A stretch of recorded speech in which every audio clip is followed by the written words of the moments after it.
ساخت لندینگ پیج حرفه‌ای، اونم بدون کد نویسی. سلام، اینجا نوکده و من مهدی ام. به این آموزش خوش اومدید.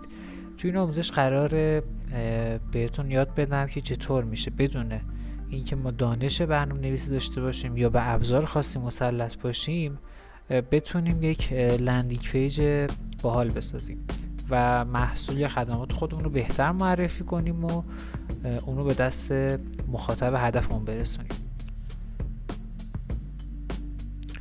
خب قبلش بهتره که یه تعریف کلی در مورد لندینگ پیج داشته باشیم و ببینیم که به طور کلی معنای لندینگ پیج چیه. صفحه فرود یا همون لندینگ پیج در واقع ویترین یا دروازه ورود یک سایت محسوب می شود. به عنوان مثال اگر کسی با سرچی از گوگل به یک محتوای خاص شما رسید، صفحه آن محتوا صفحه فرود شما محسوب می شود. این تعریفیه که سایت یکتانت داره ارائه میده. به طور کلی هر صفحه‌ای که بیاد یک خدمتی رو معرفی کنه، یک محتوایی رو ارائه بده به مخاطب و در نهایت یک اکشن خاصی از کاربر بخواد، مثل پر کردن مثلا اطلاعات تماسش که اطلاعات تماس خودش رو در اختیار اون سایت قرار بده، یعنی یک محصول خاصی رو خریداری کنه، یا هر چیزی که یک نوع اکشن به حساب، یک نوع اقدام به حساب بده از طرف کاربر، جزوی از تعریف صفحات فروده. حالا برای اینکه بهتر مطلب جا بیفته چند تا نمونه باحال و خوب ببینیم. شرکت اپل رو دیگه کسی نیست الان نشناسه و با خدمات و محصولاتش آشنا نباشه. یکی از ویژگی های باحالی که اپل داره که اونو شاید خیلی از شما ندونید اینه که سایت به شدت جذابی داره و معمولا محصولات خودش رو به بهترین شیوه ممکن پرزنت میکنه و مشتری‌ها رو مجاب میکنه که اونو خریداری کنن. مثلا این اپل واچ سری 9 اپل که به تازگی مثل اینکه معرفی شده. ما مثلا صفحه اینو ببینیم، من دارم الان اسکرول میکنم توی صفحه، یعنی این داره تغییر میکنه. فقط ببینید که چقدر محتوا به زیبایی هرچه تمام‌تر با عکسای جذاب چیده شده و یکی یکی داره فیچرهایی که این محصول داره رو به ما معرفی میکنه. این که چقدر زیباست و چقدر نحوه ارائه محصول میتونه ما رو به وجد بیاره. من اسکرول میکنم و این اتفاق میفته. چقدر باحاله، چقدر جذابه و چقدر ریزبینی داره این شرکت توی طراحی لندینگ پیج. پر از ویدیو و انیمیشن های باحال و ارائه محتوا به بهترین شیوه ممکن. یعنی هر چقدر آدم اسکرول میکنه داخل صفحه، باز هم یه سری سورپرایز و یه سری شگفتانه براش مونده که اونو ببینه. خیلی واقعا باحاله. باز هم اسکرول میکنم، اینجا میتونم راحت بین محتوای مختلف جا به جا بشم.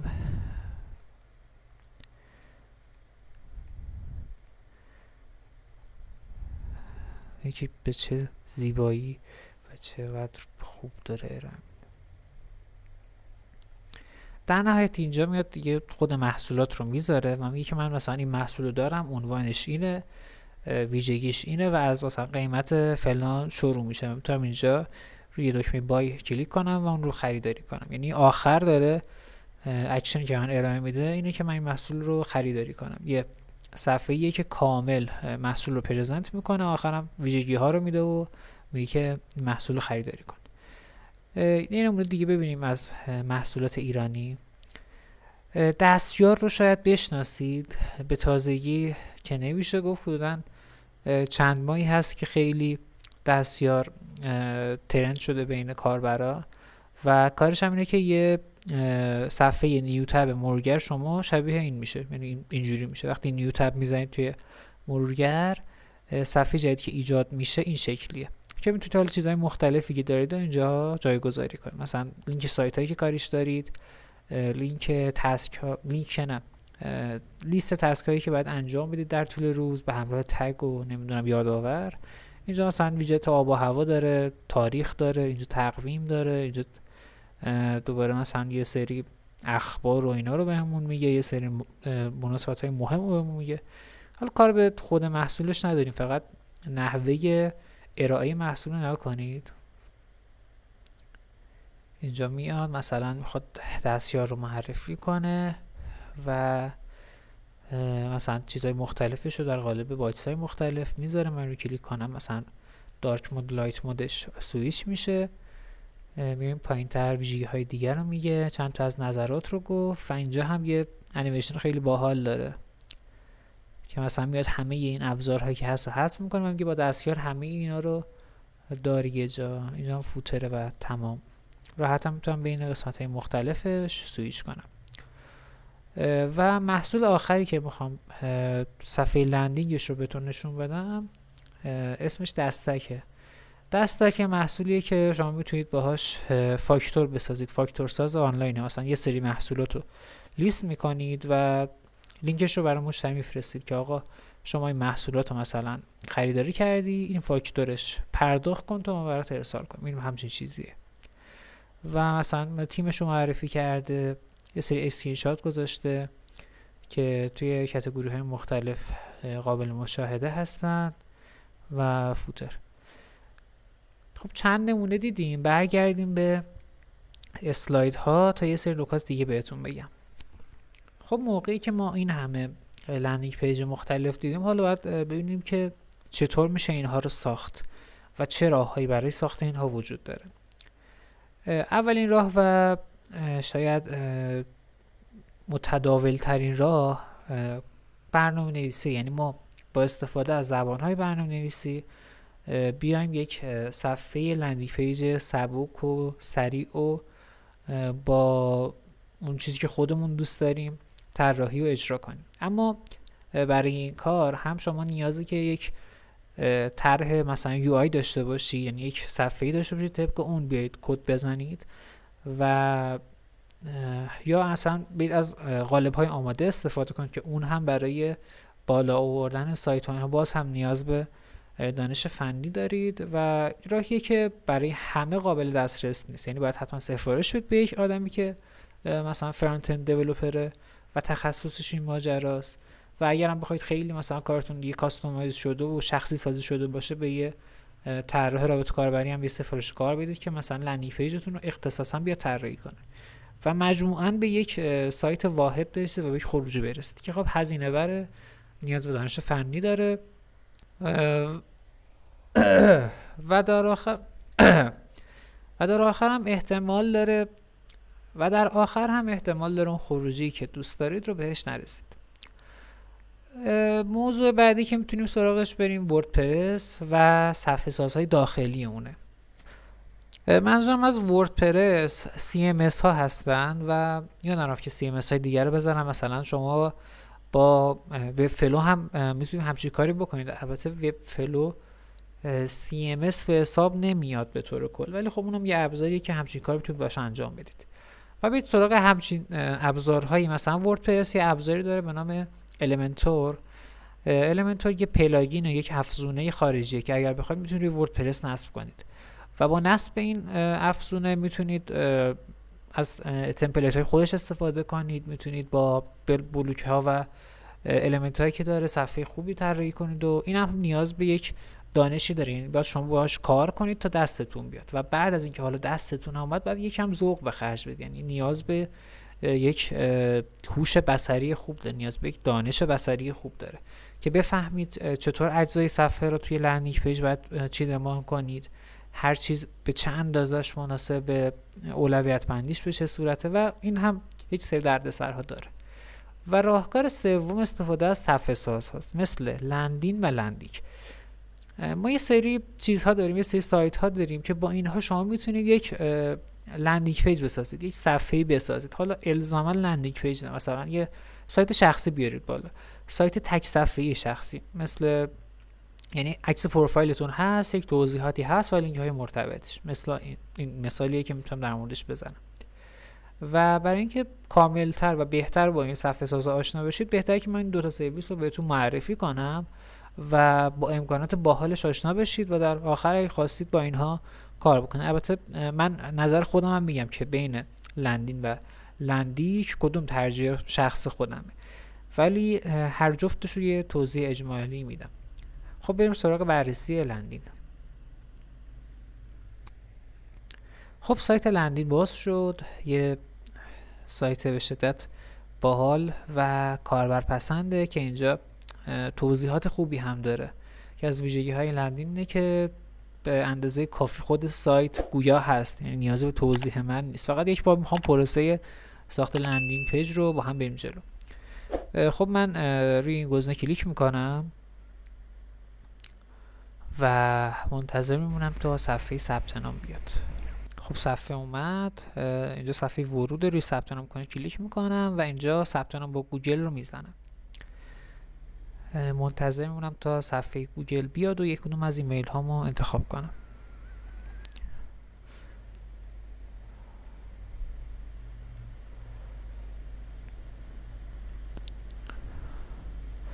خب مرحله دوم جایی که باید شماره تماسم رو وارد کنم. مثلا من چیزی میزنم همینجوری، چون قبلا داخل لندین حساب داشتم و نمیتونم از اون حساب قبلی استفاده کنم. خب این تایید شد و آدرس زیر صفحه شما. یه آدرس مثلا میزنم، مثلا نو کد، حالا 2 تا ای هم میزنم که چیز نباشه. الان این صفحه به عنوان آدرس من در نظر گرفته میشه، nocode.landing.ir. روی ثبت نام کلیک میکنم تا وارد داشبورد لندین بشم.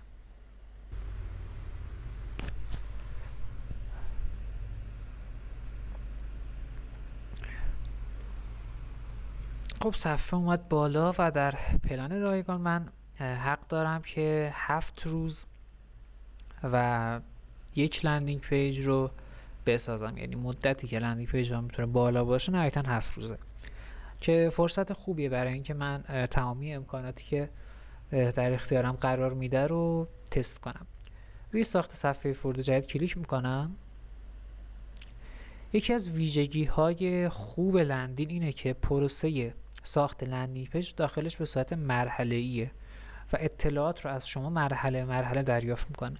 این باعث میشه که ما به عنوان یک کاربری که نه دید گرافیک داریم، نه دید برنامه‌نویسی داریم، نه دید مارکتینگ داریم، نه کلا از این مباحث سر در میاریم، خیلی راحت تر بتونیم با این سامان تعامل پیدا کنیم و زیاد برامون سخت نباشه. اگر مثلا تا روی مثلا اون ساخت لندینگ پیج میزدم، وارد یک صفحه خالی میشدم و میگفت اجزا رو مثلا یکی قرار بده، یکم طول میشه تا راه بیافتم. ولی اینجا به صورت مرحله ای ازم میپرسه که برای چه کاری میخوای.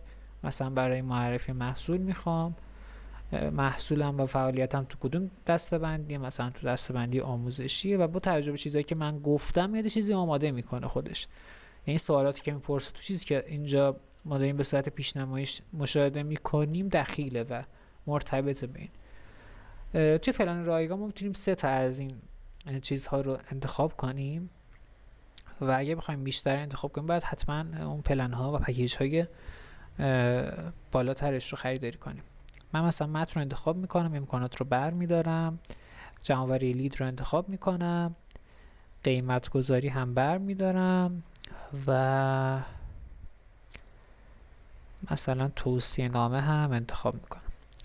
بعدی رو میزنم. اینجا سبک دیزاین میتونیم انتخاب کنیم که فعلا فقط تصویر سازی داره و یک سری پکیج ها اینجا هست که هر کدوم رو انتخاب کنم اینجا شما میتونید تغییر عکس رو ببینید.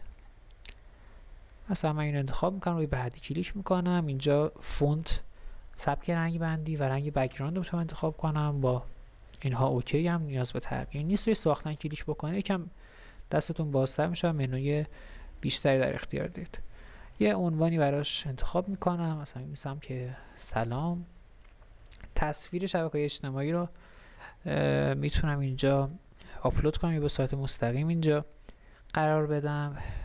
میام پایینتر، هدر چه شکلی باشه، آیا خط داشته باشه نداشته باشه، لوگو رو اینجا حفظ کنم، لینک ها رو تغییر بدم، مثلا مدلی که اینجا هست رو میتونم اینجا تغییر بدم.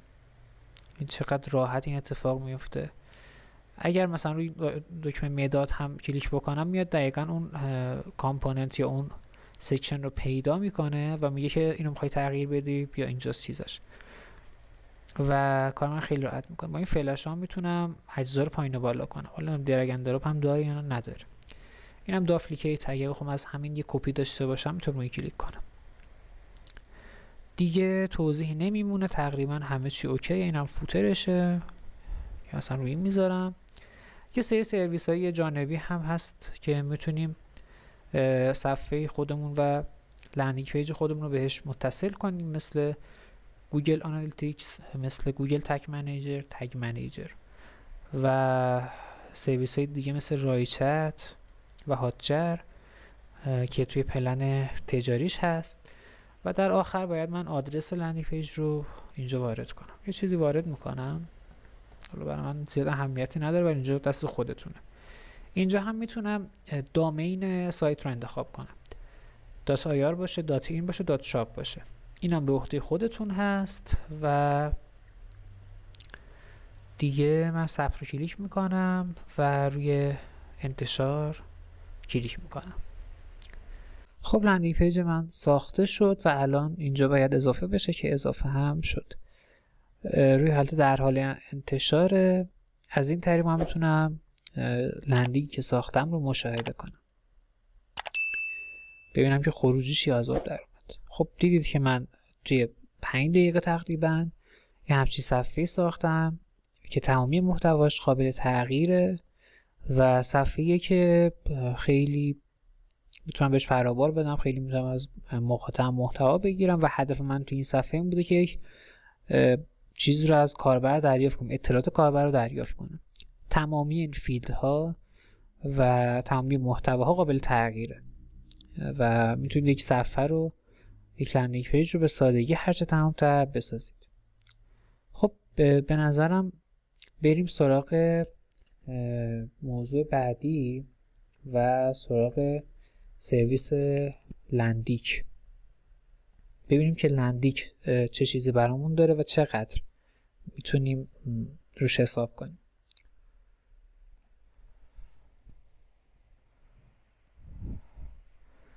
خب لندینگ با شعار اینجا کلیک ها به مشتری تبدیل میشوند خدمات خودش ارائه میده و اینجا هم یه توضیحات کامل و اجمالی در مورد سرویسش گفته و یه سری نمونه ها هم داریم میبینیم، نمونه لندینگ پیج هایی که با لندینگ ساخته شده و میتونیم ما بسازیم.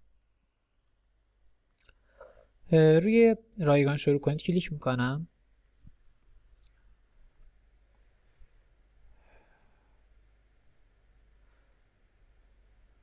خب من اکانت ساختم قبلا، ولی خب ساخت اکانت هم مثل لندینگ به سادگی اتفاق میفته و زیاد فرقی نمیکنه. اینجا منوی کم متفاوته، ما قالب های آماده رو میتونیم اینجا ببینیم و یک سری دسته‌بندی هم اینجا وجود داره که ما بتونیم خیلی راحت تر به هدف خودمون برسیم و چیزی که به دردمون میخوره رو انتخاب کنیم. اینجا راحت میتونیم فیلتر کنیم بین قالب ها و دسته‌بندی های مختلف رو مشاهده کنیم. مثلا اپلیکیشن ببینیم چه شکلیه.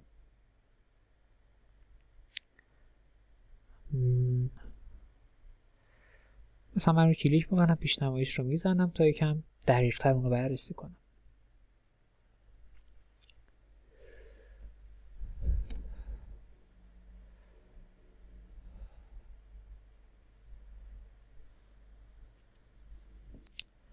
خب صفحه لود شد. اینجا یعنی که چه سکشن هایی داره و چجوری چیده شده. نمای موبایلیش هم اینجا قابل مشاهده است و نیازی نیستی با موبایل چک کنیم. اگر دوست داشتم ویرایش صفحه کلیک کنم، اگر نمیتونم با این دکمه ها عقب و جلو برم. روی ویرایش کلیک میکنم، اسمش رو میذارم میم و روی ادامه کلیک میکنم.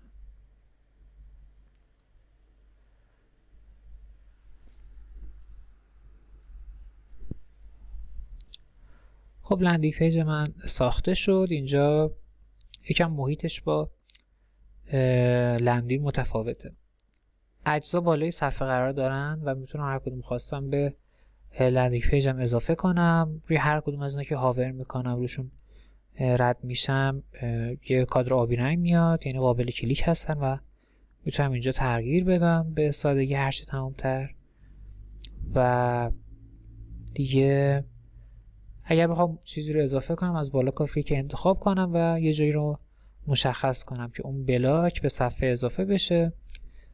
خطوط راهنما به من کمک میکنه که طراحی که انجام میدم طراحی دقیق تری باشه. این الاینمنت ها و ابزارهای الاین کردم به من کمک میکنه که همه چیز درست طبق الاین و در جای خودش قرار بگیره. همچنین امکان این دارم که کدهای JS یا آیفریم رو اینجا کپی پیست کنم. مثلا یک ویدیویی در یوتیوب دارم، یک ویدیو در آپارات دارم، اونجا یک کد امبد بهم میده، اون رو اگه کپی کنم اینجا پیست کنم میتونم به این صفحه اضافه کنم. در کل کار کردن با لندیک یکم امکانات کاستومایز بیشتری بهم میده. لندین هم بهم اجازه شخصی سازی رو میداد، ولی توی لندیک من میتونم یک چیزی رو بردارم و هر جایی که خواستم رو رها کنم. این هم خوب هم بد. خوبیش از این لحاظه که به من امکان این رو میده، این آزادی رو به من میده که هر کاری خواستم انجام بدم، و بعدیش اینه که اگر من دانش این کار رو نداشته باشم میتونم به لندینگ پیجی که میسازم یه ضربه مهلکی بزنم که اصلا مخاطب اینو دوست نداشته باشه. همچنین اینجا از طریق تنظیمات صفحه میتونم فونت تیترام و فونت متونم رو تغییر بدم که به سادگی تو این صفحه اتفاق بیفته. اینجا مثلا میتونم لینک بدم به این متن، انیمیشن خاصی براش اعمال کنم و در کل سرویس لندیک هم امکانات خاص خودشو داره و سرویس باحالیه. و اما برسیم سراغ نقاطی که با همدیگه تفاوت دارن. اولین موضوع که شما باید ازش با خبر باشید بحث قیمت این سرویس ها هست که اونو بهتره بدونید. خب من میام اینجا توی قسمت خود لندینگ اگر بزنم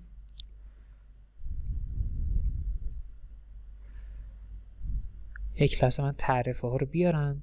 خب بریم سراغ تعرفه ها.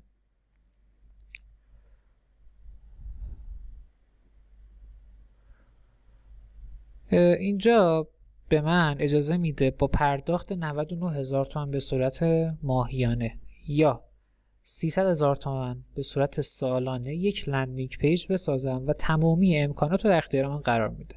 یعنی هر چیزی که ما دیدیم اونجا برای من قابل انتخابه. میتونم دامین خودم رو اضافه کنم، میتونم گواهی SSL بگیرم، نمیدونم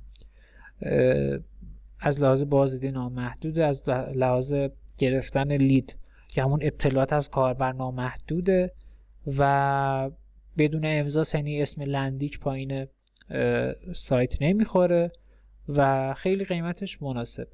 اما گفتم برای اون کسی که دانش این کار رو نداره شاید یه کمی پیچیده باشه و نتونه کامل با این سایت به اون هدف خودش برسه.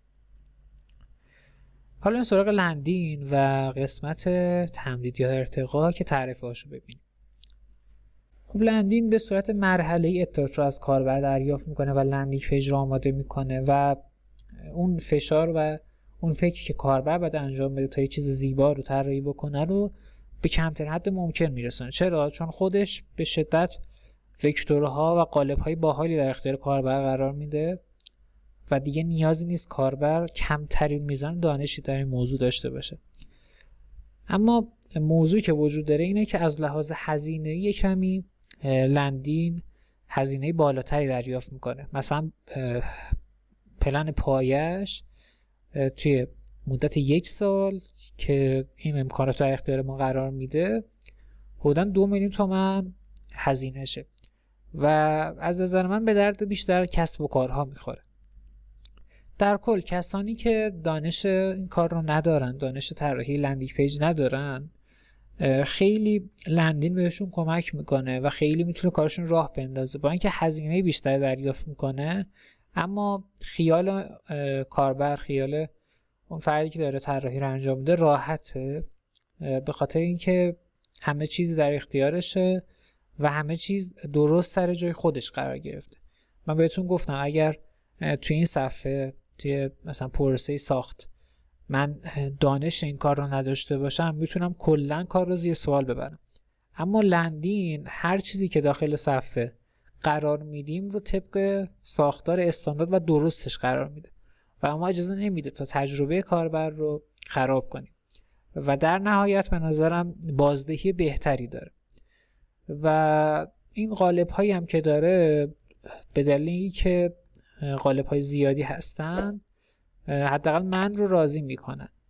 به عنوان مثال من اینجا راحت میتونم بین صفحات مختلف و سکشن های مختلف جابجا بشم و انواع دیزاین هایی که براشون انجام شده رو ببینم. هر کدومو خواستم میتونم اینجا تغییر بدم یا مثلا خودم آپلود کنم. در کل امکانات جذابی داره، یعنی ایلاستریشن ها و حالا اون وکتورهایی که قرار میده کار رو در میاره و جذابیت صفحه رو بالا میبره. به طور کلی صفحاتی مثل لندین و لندیک برای سایت های مناسبند که قراره مثلا فروش یک محصول داخلش اتفاق بیفته، قراره با مخاطب عادی طرف باشین و یه چیز خیلی سرراستی رو بهشون بدین.